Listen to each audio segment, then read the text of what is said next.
이준석 대표님 안녕하세요. 네, 안녕하세요. 예, 아무래도 가장 큰 관심이 이 윤석열 후보와 김종인 전 비대위원장의 이 관계, 복원이 아닐까 싶은데 현재 어떤 상황인가요? 저는 기본적으로 뭐 두 분의 의사는 명확하게 어제 서로 언론에 공표했다 뭐 이렇게 생각하고요. 예. 그 안에서 약간의 변동성 정도가 존재하지 않나 이런 생각입니다. 약간의 변동성이라는 거는 지금으로선 좀 관계가 안 좋지만 좀 갈등이 봉합될 수도 있다 이런 뜻일까요? 그거는 굉장히 큰 변동성이고요. 예. 제가 봤을 때는 뭐 김종인 위원장이 지금까지 정치적인 행보를 하면서 본인이 해놓은 말을 그렇게 시건하는 경우가 많지 않거든요. 그렇죠. 중대한 상황 변화가 있을 때 정도만 가능한데 지금 상황에서 제가 봤을 때는 큰 상황 변화라고 함은 그 윤석열 후보가 김병준 비대위원장 전 비대위원장의 그 영입에 대해 가지고 철회 의사를 밝히는 것이거든요. 저는 윤석열 후보의 평소 그 인사 스타일과 이런 걸 봤을 때 그런 일은 일어나지 않을 거라는 생각이 듭니다. 네. 때문에 저는 당연히 그런 상황에서는 저는 항상 후보의 뜻이 우선해야 된다고 생각하고 있고 그렇기 때문에 상황 변화가 있기 쉽지 않을 것 같습니다. 결국 갈등의 원인은 이제 김병준 전 비대위원장이다 이런 얘기인데 윤석열 후보도 사실은 이 인사를 철회하기가 또 쉽진 않을 것 같고 그래서 이제 대표께서는 김병준 전 위원장이 좀 용단을 내려야 되지 않느냐 이런 얘기를 하신 거군요. 그래서 제가 작은 변동성이 얘기한 게 본인이 사퇴하고 이런 얘기가 아니라 예. 지금 이제 상임선대위원장 직위에 김병준 위원장이 보임됨으로 인해 가지고 이게 사실 개선 자체가 굉장히 혼란스럽게 돌아갈 것을 우려하는 게 김종인 위원장의 입장이거든요. 네. 사실 김병준 위원장 개인에 대한 부분이 뭐 김종인 위원장이 비토가 있고 그런 건 아닌 것 같아요. 그렇기 때문에 예를 들어 김한길 위원장 같은 경우에는 뭐 본인이 특별 조직을 맡아가지고 새시대위원회라고 이렇게 외연 확대를 위해서 특임을 이제 하는 거 아니겠습니까? 네. 그런 것처럼 김병준 위원장도 만약 그런 형태의 어쨌든 그 조직으로 좀 정리가 된다면은 뭐 김종인 위원장이 생각할 때는 좀 받아들이시는 분이 있지 않을까 이런 생각을 해봅니다. 예. 김병준 위원장의 생각이 좀 궁금해지는데 어떨까요? 글쎄요, 저는 김병준 위원장도 지금 좀 당황스럽긴 하실 겁니다. 본인은 그렇죠. 아무 말씀도 안 하고 가만히 있는데 본인을 둘러싸고 이런 논란이 커지다 보니까 저는 뭐 그래서 김병준 위원장도 당연히 그 우리 당의 전 비대위원장으로서 충분히 대우받아야 되고 또 그리고 역할을 하실 수 있는 인사니까요. 저는 여러 인사들이 주변에서 말을 보태기보다는 저는 후보가 김종인 위원장과 어쨌든 대화를 통해서 이걸 결정하기 좀 기대하고 있습니다. 지금 가장 중요한 인물이 김병준 전 비대위원장이 됐군요, 결국은. 그런 상황이었습니다. 예. 예, 윤 후보도 뭐 사실은 조금은 이 감정적인 부분이 있었던 것 같아요. 뭐 그 양반이라는 표현도 썼는데 또 시간이 지나서는 김 박사님 또 깍듯하게 표현을 하는 걸 보면 뭔가 이 서로가 이 원하는 부분은 있는 것 같고요. 예, 지금 뭐 조간 신문들도 이 막판 타결 가능성 또 결별 봉합 기로 뭐 이런 표현을 쓰고 있는데 예, 오늘까지 또 상황을 봐야 될 것 같은데 당에서는 어떤가요? 그 김종인 위원장 없이 이 선대위를 출발한다든가 뭐 이런 이른바 플랜 B 이런 걸 또 고려하고 있다는 얘기도 좀 있는 것 같아서요. 뭐 저만 해도 그 제가 당대표 된 지로부터 대선 후보가 누가 된다 하더라도 당연히 선대위는 김종인 위원장이 관장하는 것으로 상정하고 제가 선거 준비를 해왔거든요. 제 역할도 물론이고 당내 각종 이제 준비 상황도 그렇고요. 그렇기 때문에 김종인 위원장이 아닌 다른 분이 만약에 선대위를 총지휘한다면은 빨리 그 내용이 결정되고 후보가 빨리 그런 의중을 주변과 공유를 해야 됩니다. 그래야지 실질적인 선거 준비를 할 수 있는 거거든요. 인사도 그렇고. 예. 사실 이게 선대위 출범을 못하고 이제 지연되는 부분들 어떻게 보면 이제 후보 지지율에도 영향을 미치지 않을까 싶은데요. 일부 반영된 여론조사도 있고요. 예, 이런 부분에 대한 좀 위기감도 갖고 계실까요, 다들? 저는 선대위라고 하는 것이 보통 출범 전에 이제 그런 여러 진통이 있기 마련이기 때문에 어느 민당도 그랬고요. 대선을 앞두고는 이런 것쯤은 의뢰에 있는 그 양념 같은 일이다 이렇게 생각하고요. 네.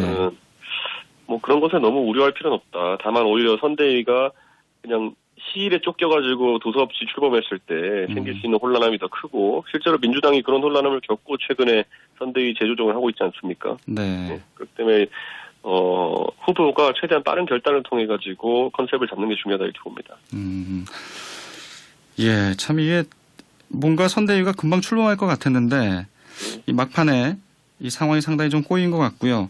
이런 가운데 이제 어제 윤석열 후보가 이 전두환 전 대통령 사망한 이후에 예. 사실 과거에 큰 논란이 있었잖아요. 예, 예. 또 조문을 간다고 했다가 몇 시간 뒤에 또 그걸 번복을 하고 이런 부분도 상당히 좀 자연스러워 보이지가 않아서요. 뭐 후보가 이제 사실 원래 후보 개인의 생각이었을 것과 그리고 당의 후보가 된 사람의 이제 생각일 것이 좀 차이가 있을 수 있습니다. 네. 그래서 저는 어제 후보가 물론 기자들의 첫 질문에 대해 가지고 뭐 개인적인 생각으로 답변을 한 것은 약간 혼란을 초래했다고 보지만 오히려 그렇다고 해서 그걸 가는 것보다는 후보가 이제 사람들과 의견 조정을 통해 가지고 나중에 의사를 변경한 것이 오히려 저는 아주 좋았다 이렇게 생각합니다. 처음에 이제 이 조문을 가겠다고 얘기했던 것보다 빠르게 당과 협의해서 입장을 바꿨던 게 더 잘한 일이다. 저는 주변에서 많은 분들이 이제 후보의 그런 입장이 처음에 나가고 난 다음에도 네. 저한테도 이제 이야기를 하면서 어떻게 된 거냐 이렇게 물어보고 이렇게 했는데 사실 제가 후보에게 따로 말을 하기도 전에 후보가 어떤 그 주변과의 논의를 통해서 의사 변경이 있었던 것 같아가지고 저는 후보가 상당히 다른 사람의 말을 경청하는 자세 이런 것들을 보여주는 기회가 되지 않나 싶습니다. 네. 그리고 얼마 전에 또 이제 한 언론사 행사에 참석하셔서 이 프롬프터가 꺼지는 바람에 좀 말씀을 한 1, 2분 정도 못하는 부분도 있었고요.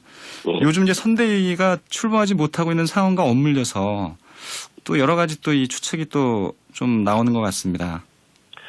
저는 뭐 후보가 이제 대중연설이나 아니면은 그런 어떤 축사나 이런 것들이 익숙하지 않으면은 당연히 이제 프롬프터 같은 그런 동작 오류에 대해 가지고는 네. 혼란스러워할 수 있다. 이게 방송을 하는 방송 진행자도 그렇고 뭐 패널도 그렇고 예정했던 상황이 차라리 없으면은 그러니까 처음부터 후보가 가가지고 그런 준비된 기기 없이 만약에 말하는 자리였다면은 후보도 그냥 바로 시작할 수 있었을 텐데 네. 이게 기다리다 보니까 2분 가까이 된 것이지 사실 후보가 이게 5초 뒤에 동작할지 10초 뒤에 동작할지 알 수 없는 노릇 아니겠습니까?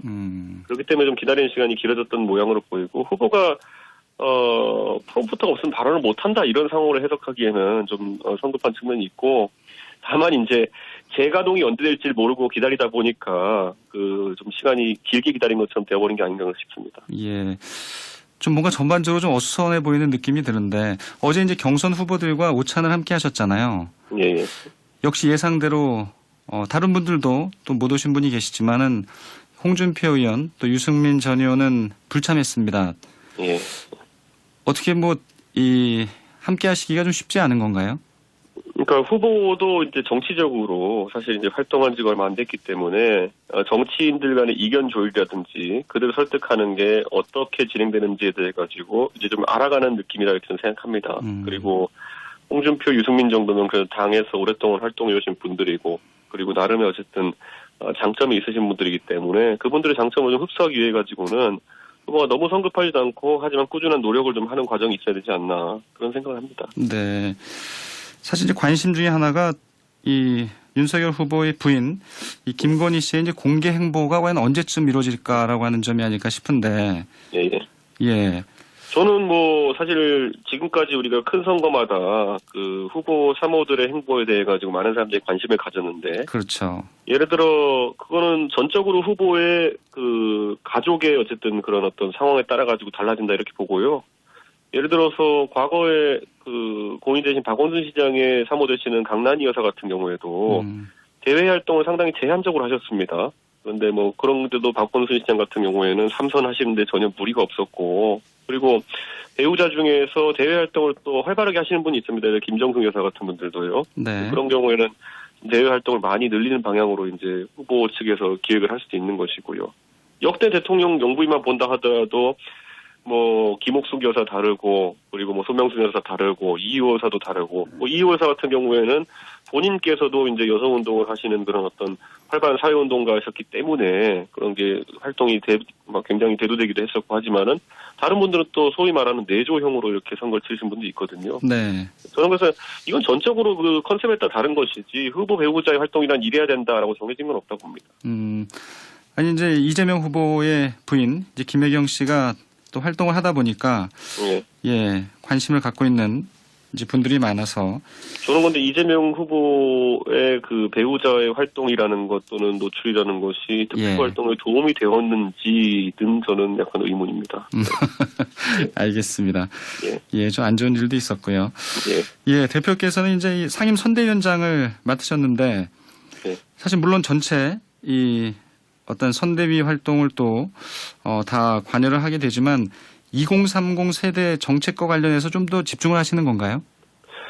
저는 제가 10년 동안 정치하면서 2030 정책을 한 적이 없습니다. 예. 그러니까 제가 뭐 하는 발언이나 아니면 제가 정치하는 스타일이나 이런 것들에 대해서 2030 세대 관심을 가질 수는 있어도 예. 저는 애초에 그 2030 세대를 갈라파고스화 해가지고 2030용 청년 정책이 따로 있다 이렇게 하는 것부터 굉장히 큰 문제를 보거든요. 그래서 일자리 문제라고 하는 거는 국가 전체 일자리 상황이 나아지면 당연히 2030과 4050과 6070의 일자리 같이 늘어나는 것이고 부동산 문제라는 것도 전체적으로 수요와 공급 상황이 개선되게 되면은 전 세대의 부동산 상황이 좀 개선되는 그런 상황일 거고 너무 이걸 꼭 청년 문제로 돌려가지고 청년 일자리 문제만 해결하겠다 이러면은 이게 문재인 정부 초기에 있었던 것처럼 2030 일자리 늘리겠다? 그러면 공무원 늘리는 거예요. 또 공무원 공채 인원 늘리고 이렇게 하는 거거든요. 네. 이게 이제 더 이상 해법이 아닐 뿐더러 건강하지 않은 그런 답안이라는 것을 많은 국민들이 알고 있다고 생각합니다. 아무래도 대표님이 이제 이번 대선에서는 MZ세대 예. 또 여성 뭐 중요하다고 예. 다들 얘기를 하시기 때문에 예. 상대적으로 또 MZ세대의 지지를 받고 있기 때문에 좀 윤석열 후보도 그런 생각을 많이 하시는 것 같아서 제가 여쭤봤습니다. 저한테 맡기는 게 아니라 예. 제 조언을 들어서 후보가 바뀌어야 되는 상황입니다. 그거는 제가 어디 가가지고 보증서 가지고 남 믿고 찍어라 이렇게 하는 게 아니거든요. 네, 그렇기 때문에 그거는 정확하게 제가 후보와의 소통을 통해 후보가 2030 세대가 좋아할 만한 방향으로 이제 스타일을 조금 변화해 나가는 것이 중요하다 이렇게 말씀드리겠습니다. 네.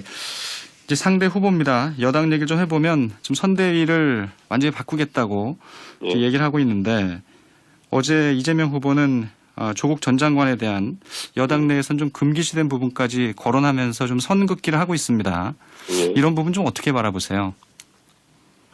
사람이 일관돼야죠.